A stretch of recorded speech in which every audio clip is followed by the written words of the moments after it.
Pues arrancamos el momento de tertulia.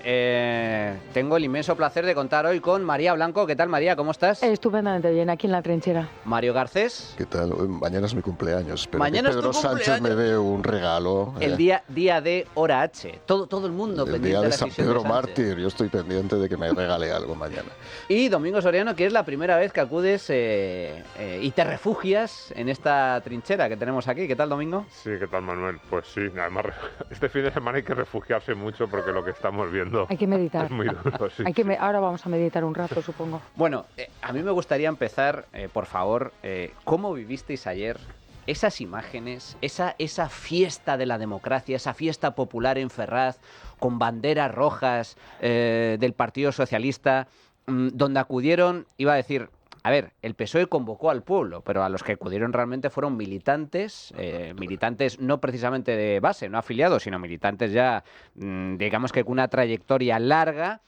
Tuvieron que fletar 50 autobuses de toda España para llenar la calle Ferraz, no llenar el centro de Madrid, llenar la calle Ferraz, que es una calle normalita, y luego todos los altos cargos acompañados de la cúpula y en ausencia del gran líder supremo Pedro Sánchez. ¿Qué imágenes vivimos? ¿Qué comentarios?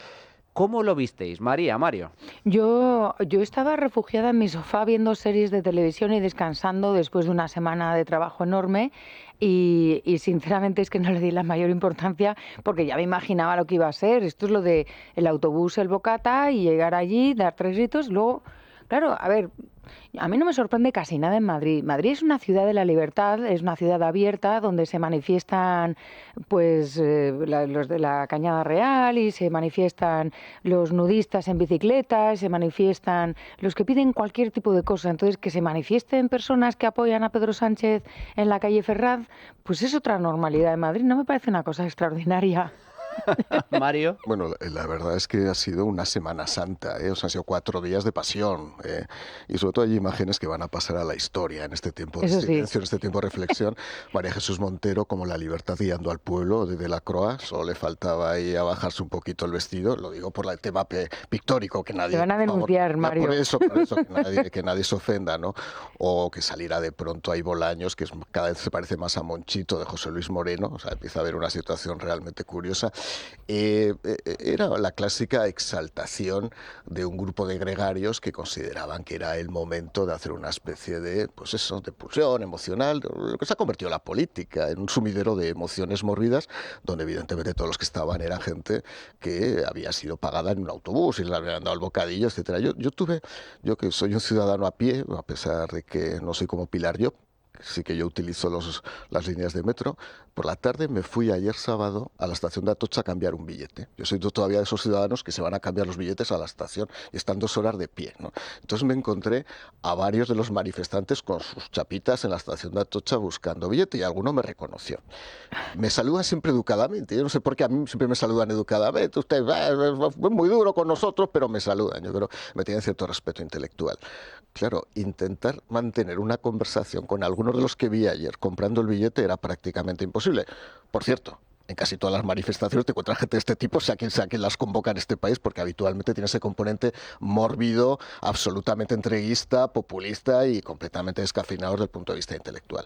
Pero bueno, yo solamente por ver, ya digo, la resurrección y ese movimiento, ya digo, encolerizado de la pasionaria de Triana, que como no pudo salir la Virgen de Triana esta Semana Santa, ha tenido que salir María Jesús Montero por la calle Ferraz, pues la verdad que, oye, vale la pena. Domingo. A mí me llamó la atención, lo primero, el fracaso de convocatoria. Fue un pinchazo total. Un pinchazo. Total y absoluto. Hay que recordar que Zapatero llamó a las masas arengando a que la gente saliera a las calles. Y de esto Zapatero sabe un rato, que hay que recordar que llegó a la Moncloa en su día precisamente rodeando las sedes del Partido Popular. Claro, y que es fácil venir a Madrid. A lo mejor alguien podría pensar que de las regiones más alejadas, pues puede ser un poco más complicado.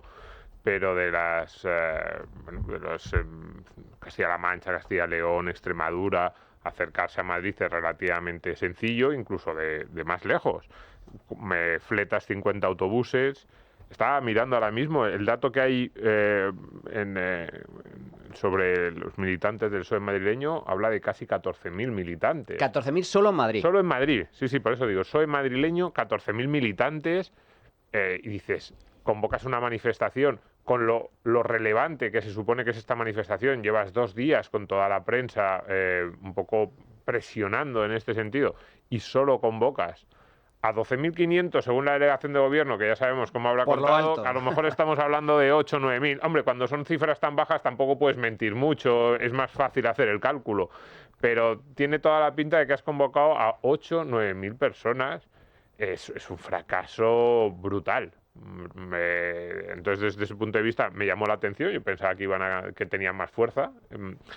Y luego, esa sensación de que es uno de esos momentos de pasar lista. Es lo que te iba a preguntar. A los líderes que van, y también esos autobuses, ¿no? Claro. Tú montas un autobús en cada una de las delegaciones del PSOE, en cada una de las federaciones territoriales, y dices los fieles de verdad al autobús. Sí, sí. Y son 40, 50 los que caben en cada autobús, y tú tomas nota. Ah, tú sí, tú no. Tú has entrado en el autobús, tú no. Porque además, al ser poquitos, pues mira, te sirve. Y yo creo que para eso era la manifestación de ayer, y probablemente en ese sentido sí servirá. El comité que tuvo lugar ayer fue surrealista por varias cuestiones. En primer lugar, porque es un comité al que no acude el líder del partido. En segundo lugar, porque ese comité estaba pensado para determinar las listas de las elecciones europeas que están a la vuelta de la esquina, y de momento lo único que sabemos es que la candidata es Teresa Rivera, la ministra de Transición Ecológica, pero el resto de los candidatos que tienen que conformar la lista finalmente se ha tenido que retrasar porque todo lo ha ocupado pues la carta de Pedro Sánchez y esa amenaza de dimisión. Y en tercer lugar, por las intervenciones en sí. Todo se convirtió en una intervención una tras otra de los varones y la cúpula del Partido Socialista de apoyo a Pedro Sánchez. De todas las intervenciones, a mí la que me pareció más llamativa fue la de, precisamente, la candidata a las europeas del PSOE, Teresa Rivera, que dijo esto. Nos pueden llamar pedigüeños. Está bien que nos llamen pedigüeños, y de lo que se trata es de pedir más cohesión y una Europa más justa, como le pasó a Felipe. Somos orgullosos pedigüeños de más justicia. Nos pueden llamar bambis, porque somos bambis e ingenuos creyentes de los valores, los derechos, las libertades, la cooperación y la paz, como pretendieron insultar a José Luis. Y nos pueden llamar perros, porque somos fieles y leales. Somos fieles y leales, defensores de los derechos, del futuro de los españoles, de nuestros jóvenes. Bueno, nos pueden llamar perros, eso es lo que dijo Teresa Rivera. Yo, sinceramente, ayer lo puse en Twitter, puestos a comparar con animales, yo pondría otro calificativo, cabras. Porque, de verdad, lo de ayer fue para estar como cabras, como auténticas cabras de lo que sucedió ayer. María. A mí uno de los tuits más brillantes, que yo creo que fue de las primeras personas que hizo esta comparación, y luego vinieron muchos más, porque ya sabéis que X es una cámara de resonancia, fue Blanche, que decía, aquí están, ellos son los muchachos de Perón. Entonces, creo que a partir de ahora habría que decir perronistas, porque realmente se comportan como muy bien perronistas. Traído eso, perronistas. Claro, y además tenemos a Evita Perón llorando, no lloréis por mí, afiliados y todas esas cosas.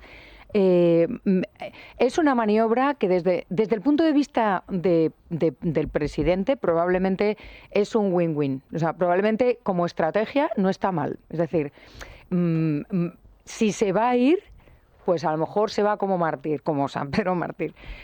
Si no se va, queda reforzada a su izquierda, probablemente frente a esa división que había tan sonada, división política, etcétera. Independientemente de las verdaderas razones de las cuales no nos enteraremos jamás, qué es lo que pasa ahí, qué es lo que se está cociendo, de eso no nos vamos a enterar.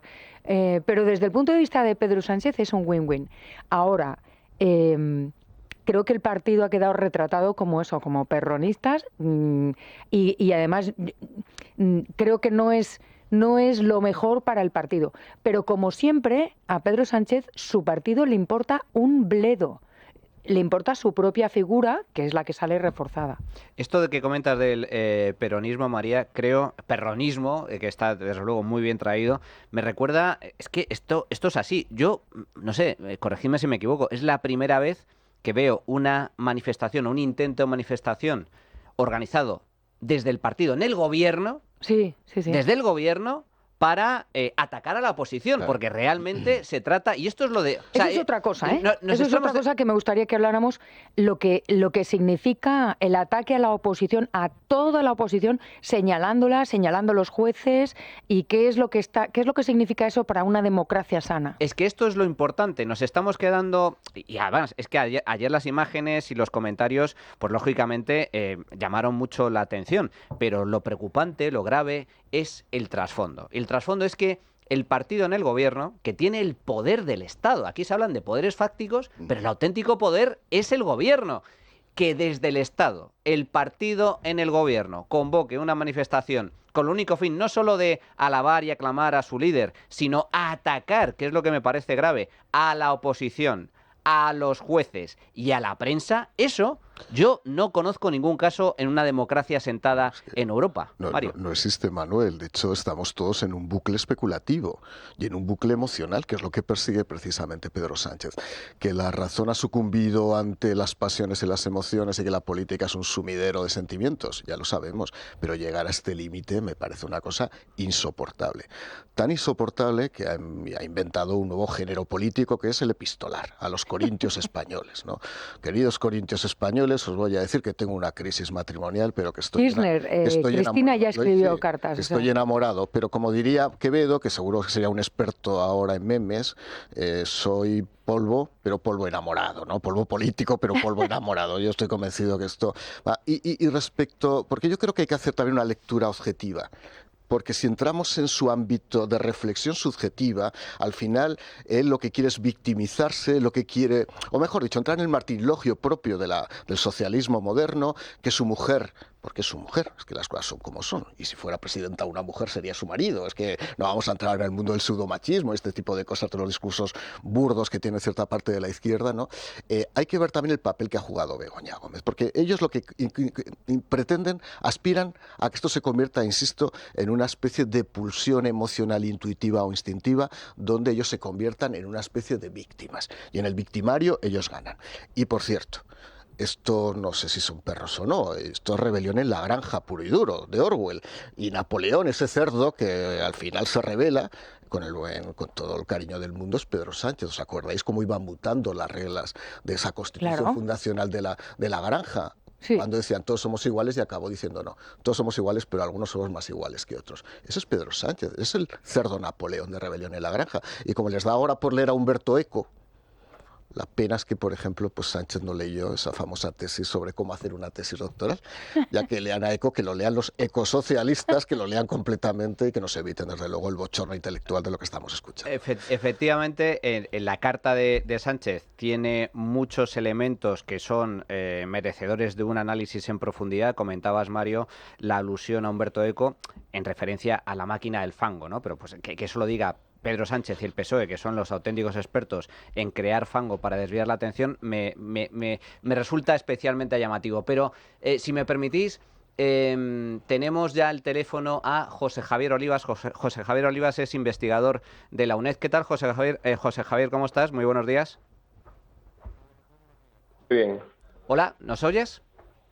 Sí, os oigo muy bien. Hola, perfecto. ¿Qué tal? Muy buenos días. José Javier Olivas es investigador de la UNED y, como digo, conecta con nosotros. Muchas gracias por atendernos, porque ha hecho un análisis extraordinario, que está en Twitter, un hilo analizando los dejes y atributos populistas que refleja la carta de Pedro Sánchez. José Javier, ¿cuáles son esos tintes populistas que tú identificas en esta carta a la ciudadanía? Bueno, en esta carta a la ciudadanía se ven algunos atributos de los más típicos del populismo, ¿no? Uno es el dividir la sociedad en bloques antagónicos e intentar homogeneizar una realidad que es heterogénea, ¿no? Por ejemplo, aquí se habla de derecha, ultraderecha, como si todo el mundo que se opusiese a Pedro Sánchez o que hubiese criticado a su mujer formase parte de un solo bloque, ¿no? O de un complot. Y no solo incluye a partidos, sino que también parece incluir a medios de comunicación. Eso es una parte, ¿no? Eso sería esta división antagónica, ¿no? Un segundo atributo sería el uso de la moral o la deslegitimación moral del adversario, ¿no? Entonces él se presenta a sí mismo como alguien recto, virtuoso, ¿no? Una persona enamorada de su mujer, una persona que piensa, que busca el bien para España, y retrata al que critica a su mujer, lo recritica a él como alguien que tiene unos planes ocultos, habla de intereses que mueven a la derecha a la ultraderecha, dice que que la oposición solo sabe mentir, y lo que está haciendo es dibujando una especie de jerarquía moral donde él se sitúa arriba y a las personas que lo critican se sitúan abajo, ¿no? Esto sería un segundo rasgo importante. Otro rasgo también un poco el uso del lenguaje beligerante, un lenguaje sacado un poco de una descripción que podría ser una guerra, ¿no? Pues usa algunos términos, habla de batería mediáticas, habla de pugnas, de luchas, que es algo bastante, o sea, que no es único, ¿no?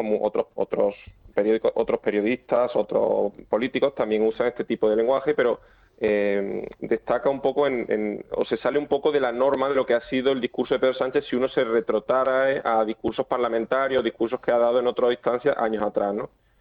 También la hipérbole, ¿no? La insistencia en lo de ultra conservador, son cosas que son exageraciones también, ¿no? Porque no desde el punto de vista académico, incluso la calificación de partidos como Vox, como ultraderecha, es un poco cuestionable, ¿no? Son partidos que normalmente se clasifican como derecha radical o derecha radical populista, pero es muy raro, desde el punto de vista académico no se clasifica así.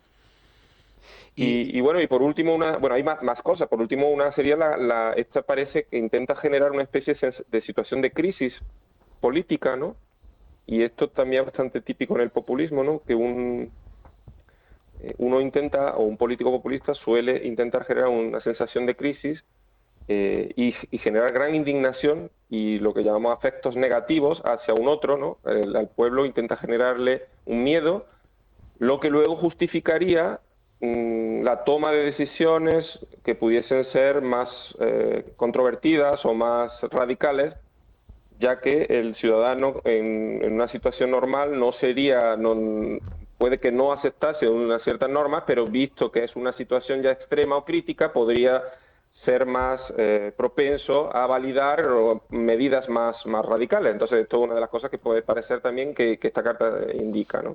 Y sobre esto, precisamente, José Javier, desde tu punto de vista, y puesto que la carta es claramente, incluye tintes claramente populistas, lo cual, por lo tanto, podríamos calificar a Pedro Sánchez ya abiertamente como un líder populista, ¿esto significa que puede estar preparando el terreno para mañana precisamente anunciar algún tipo de medidas que en otras circunstancias no serían admitidas en una democracia consolidada? Desde tu punto de vista, ¿esto es la antesala de, más que una dimisión, una huida hacia adelante? Bueno, lo primero, una cosa a puntualizar, decir, por una carta solo decir que un líder es abiertamente populista es un poco complejo, ¿no? El populismo es un rasgo. Yo normalmente en ciencia política yo estudio populismo y normalmente no solemos, o muchas personas no solemos clasificar categóricamente a un líder o a un movimiento populista o no populista, sino que hay matices. Esta carta sí que se puede considerar abiertamente populista. Y se puede considerar bastantes de las manifestaciones de otros líderes del PSOE en los últimos meses como populistas. Pero bueno, el llegar a decir el Pedro Sánchez un líder populista, bueno, ahora mismo está comportado como populista, pero puede mutar de nuevo, ¿no? Podría mutar, igual que ha mutado de ser un líder cuando Pedro Sánchez 2018 a Pedro Sánchez de ahora ha cambiado bastante, ¿vale? Eso, perdón por esta apreciación. Sí, perfecto. Lo que va a hacer mañana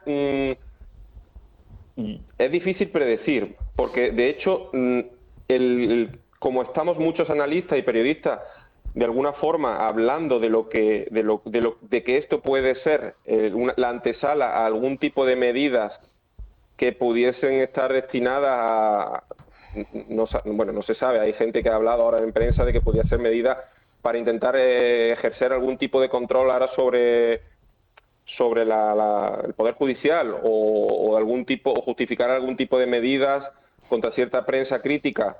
No lo sé. Podría ser el caso. Lo que pasa es que Pedro Sánchez también es un líder político que es capaz de cambiar bastante y se adapta, tiene unas grandes capacidades tácticas. Entonces, dependiendo de los análisis que se están haciendo ahora, pueden afectar a la decisión que tome mañana o que pueda estar tomando ahora. Entonces, bueno, en principio yo creo que el que dimita tal cual no me parece el escenario más probable, y yo creo que más bien esta carta lo que busca es una muestra de adhesiones más o menos inquebrantables en su entorno y en la ciudadanía, que le den a él una especie de impulso, de carta blanca para lo que él considere que tiene que ser los siguientes pasos en su mandato, ¿vale? Eso es la impresión que tenemos muchos de los analistas que estamos viéndolo, pero tampoco es verdad que es una situación donde a nivel personal puede que le esté afectando bastante, porque una crisis ya es compleja desde el punto de vista político. Si además se suma en la situación a nivel familiar, pues bueno, no sabemos tampoco cómo él pueda estar tratando esto, y que puede que en algún momento algunas de las decisiones se salgan de lo puramente estratégico o táctico político, y que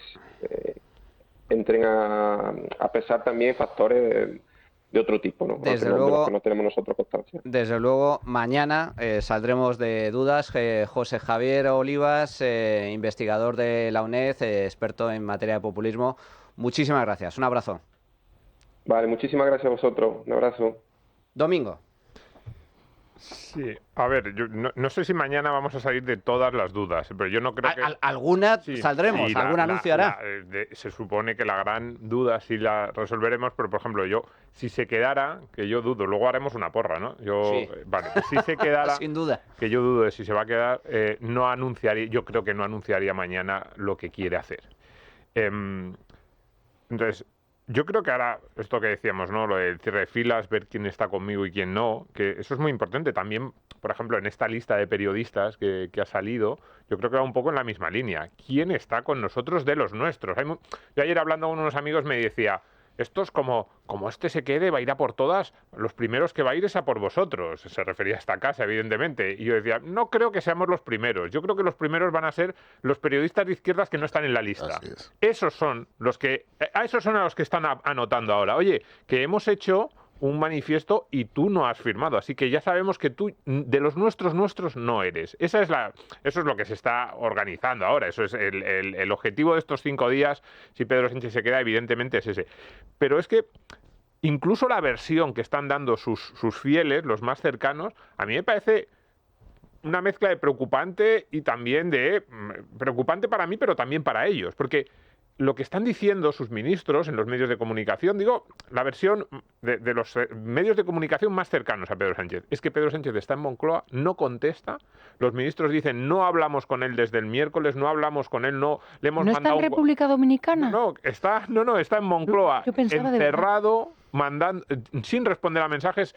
Leía una declaración de un ministro que decía que le había mandado varios mensajes de WhatsApp y que le había contestado con un corazón. Esto es lo que está... No, pero cuidado. Es la máxima humillación posible. Es decir, esta es gente que, ha puesto su carrera profesional, el prestigio, algunos tienen más, otros menos, lo ha dado todo por Pedro Sánchez, y el tipo ha dicho, durante 5 días, tengo yo todo el control, yo mando. Es una humillación de decirles, no os merecéis ni siquiera que os conteste, el partido está en mis manos, vuestras vidas, vuestras carreras profesionales están en mis manos, el futuro de España está en mis manos. Es decir, yo no sé, claro, nosotros aquí hacemos gracietas, pero tú imagínate que eres un miembro de la ejecutiva del PSOE, que eres un secretario de Estado, un ministro. Están en pánico. Claro, están en pánico. Que no tienen muchas salidas profesionales, ves personas con un currículum muy limitado, que dices, es que esta gente, si no está en el poder, pues puede tener problemas, no digo para comer, pero sí que evidentemente su carrera profesional estaría... Desde luego sí, para ganar del orden de 70, 80, claro, 90.000 euros al año. Sufrirían una gran merma en su carrera profesional. Pues esta gente que lo ha dado todo por Pedro Sánchez, que lo ha entregado todo por Pedro Sánchez, de repente les tiene 5 días en estado de absoluta incertidumbre y que no les contesta ni a los WhatsApp, y lo reconocen ellos. Es una humillación de un nivel que me llama la atención incluso para esta política española. María y Mario.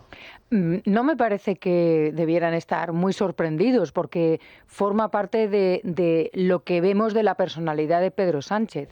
el tipo es arbitrario y es su persona, su sanchidad, como dicen, ¿no? Que sí, es una gracieta, pero precisamente a mí es lo que más miedo me da, este tipo de políticos que piden que se rinda culto a su persona por encima del partido.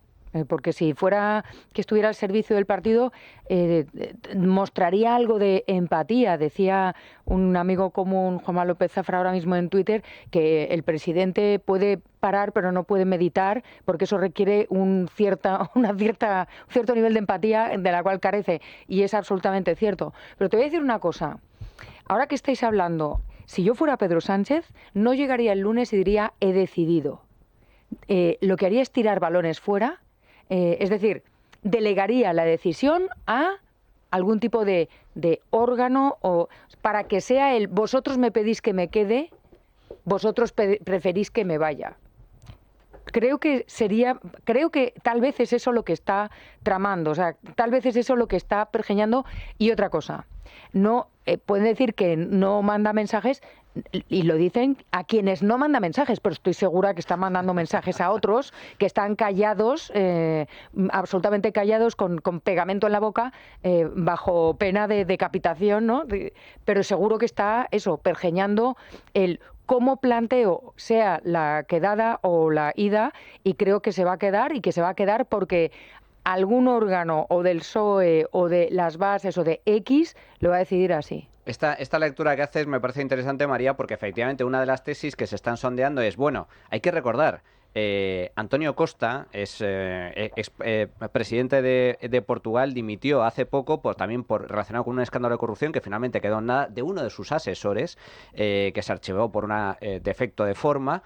Y ahora es uno de los candidatos más sólidos para liderar el Consejo Europeo, que en esta ocasión, después de las elecciones europeas, esto se decide en junio, el presidente será socialista. En este caso le toca al socialismo. La cuestión es si es que Pedro Sánchez está preparando una salida o una jugada similar para también postularse a la presidencia del Consejo. Mario. Puede ser. De todos modos, abramos un hilo sobre quién es tan vilo, lo decía muy bien Domingo, ¿no? Es tan vilo todo el gobierno. Ayer Pilar Alegría hacía un esfuerzo retórico. Bueno, Pilar Alegría es a Joaquín Costa lo que Farruquito debe ser a la seguridad vial, ¿no? Pero bueno, ahí los tenías a todos convertidos en ideólogos, en una especie de pantalla de pensamiento socialista, ¿no? La verdad es que lo que se vio ayer es pasan casi todos los partidos políticos, pero ayer fue especialmente en el Partido Socialista Obrero Español, ¿no? Están en vilo los secretarios de Estado, los subsecretarios, los presidentes de entidades, los asesores. Están en vilo los diputados y senadores, que habrán empezado ya a decir, a ver si me quedo sin escaño, habrán dicho, y a ver si repetimos todos como hace un año, porque esto es una circunstancia absolutamente excepcional, habrán empezado las incidencias, los apuñalamientos, las venganzas personales e inmediatas. Hay mucha gente que no está durmiendo estos días.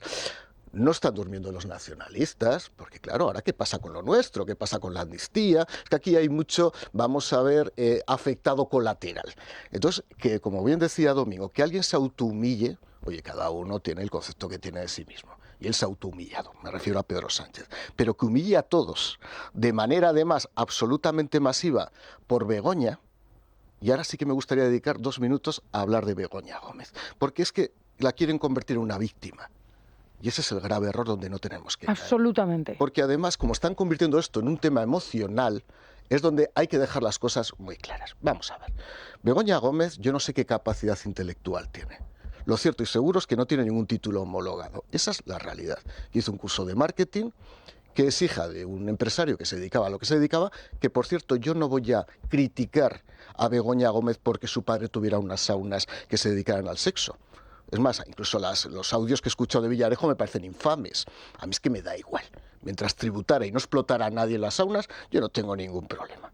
La prostitución es una actividad, por cierto, no alegal, sino legal. Estas cosas que quieren prohibir, por cierto. Quieren prohibir. Ellos mismos. Ellos mismos. ¿En qué puedo criticar precisamente a Begoña desde el punto de vista intelectual?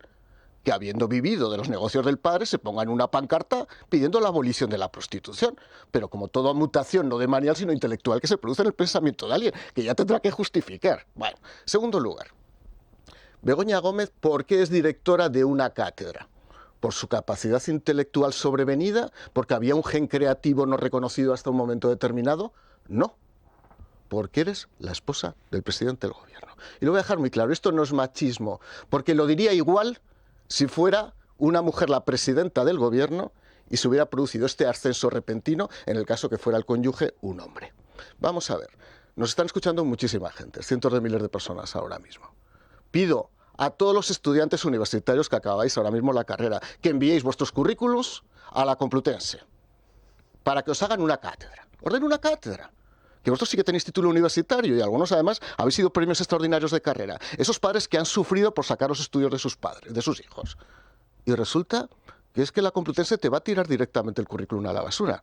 Y lo voy a decir también del Instituto de Empresa, que lamento tener que decirlo. Esta señora está ahí no por su capacidad, que decía ayer de pronto María Jesús Montero, es que se está negando su capacidad, que no es verdad, que aquí hay mucha gente, también socialistas que han estudiado, que tienen sus carreras y que no pueden postularse de ninguna manera a tener una cátedra en la Complutense. Esa es la realidad. Y a partir de ahí, lo hablamos con María fuera de emisora, se produce un fenómeno de envanecimiento muy propio del poder. Y que yo lo he vivido en el Congreso de Diputados con diputados. Se piensan de pronto que son Churchill. Cuando entrasteis en listas por hacer favores, por intoxicar y por matar a la gente. Esa es la realidad. Y de pronto llegan al Congreso, les invitan a un desayuno en el hotel correspondiente, porque habla no sé quién. Se crecen y piensan, se lo creen. Porque tienen acceso a cosas que nunca jamás habrían soñado. Pensaron, claro, efectivamente. Eso es el poder. Eso es el poder. En todos los partidos, en todos los países. partidos. Ha pasado en todos los partidos. Y pasa en todos los partidos políticos. Y es cuando empieza el proceso de nepotismo no ilustrado. Voy a colocar a mi mujer, voy a colocar a mi hijo, voy a colocar a mi amante, no contaré. Pues ya por respeto, como vi cómo se nombraba secretaria de Estado a un amante. O sea, es que yo veía cosas Mario, que... no nos dejes así. No, porque esto es Siempre lo hace, ¿te das no, porque cuenta? es muy personal. Lo muy personal no lo voy a Siempre contar. nos dejas en ascuas. No, a otro claro las que sí, cuento. que sí. Pero en Pascuas nos voy a dejar. No. Pero esa es la realidad. Entonces, a partir de ahí, ¿cómo ves que un país que intenta o que debería intentar primar el mérito, la capacidad del esfuerzo, de pronto se encuentra con que hay un nepotismo absolutamente extendido?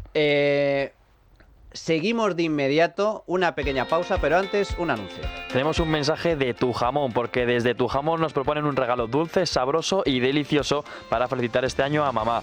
Además lo podéis disfrutar toda la familia y a un precio muy interesante. Hemos preparado nuestro surtido especial Mamá Plus para la mejor mamá del mundo, compuesto por 3 estuches de 100 gramos de jamón ibérico de bellota loncheado, 2 estuches de 100 gramos de paleta ibérica de bellota loncheada, 2 estuches de 100 gramos de lomo ibérico de bellota loncheado, una cuña de queso puro de oveja de 250 gramos, 2 latitas de pimentón dulce de la Vera, un tarro de miel de encina de Reina Quilama y todo esto coronado por una cajita de bombones, una caja roja de Nestlé. Además, todo ello enviado en un precioso estuche de madera especial para regalo y por tan solo 79 euros. Sí, han oído bien, 79 euros. Tujamondirecto.com, jamones y embutidos de bellota de Guijuelo a su casa. Visítenos en www.tujamondirecto.com o llámenos al 984 1028. Recuerda, 984 1028.